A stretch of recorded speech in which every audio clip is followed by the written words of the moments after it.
राजेश, एक युवक, अपने दोस्तों के साथ पुराने महल की ओर बढ़ रहा था। महल का दरवाजा अचानक बंद हो गया और एक ठंडी हवा का झोंका महसूस हुआ। दरवाजे पर एक रहस्यमय पैटर्न उभरने लगा, जो चमकदार था। राजेश ने अपने दोस्तों से कहा कि हम महल के अंदर जाएं। जैसे ही उन्होंने अंदर कदम रखा, महल का माहौल अजीब हो गया। दीवारों पर अजीब सी आवाजें गूंज रही थीं और अचानक एक पुराना पेंटिंग हिला और झूलने लगा। दोस्तों ने पेंटिंग की ओर ध्यान दिया और देखा कि उसके पीछे एक गुप्त दरवाजा छिपा था। दरवाजा खोलते ही एक नई सुरंग सामने आई, जिसमें पुरानी किताबें और संदूक थे। संदूक पर एक चमकदार तावीज था। राजेश ने संदूक को खोलने की कोशिश की, लेकिन जैसे ही उसने तावीज को छुआ, पूरी सुरंग में अंधेरा छा गया और एक गहरा धमाका हुआ। सुरंग की दीवारें हिलने लगीं और एक दूसरी सुरंग का रास्ता प्रकट हुआ। नए रास्ते पर चलते हुए राजेश और उसके दोस्तों ने देखा कि हर कदम पर एक पनीले बूट की आवाज आ रही थी, जैसे कोई उनका पीछा कर रहा हो।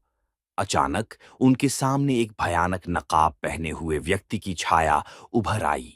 नकाबपोश व्यक्ति ने एक खौफनाक हंसी के साथ कहा, तुमने मेरे रहस्य को जानने की कोशिश की है। उसके बाद सुरंग की दीवारें और भी तेजी से घूमने लगीं और एक नई दिशा का संकेत मिलने लगा।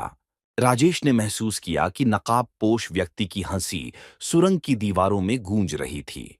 जैसे ही उन्होंने नकाबपोश की आवाज को ध्यान से सुना, एक पुराना पत्थर सीक्रेट बटन के रूप में सामने आया।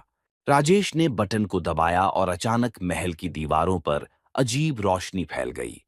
एक नई गुफा खुल गई, जिसमें चमकदार खजाना और एक पुरानी किताब थी, जो महल का पूरा इतिहास बताती थी।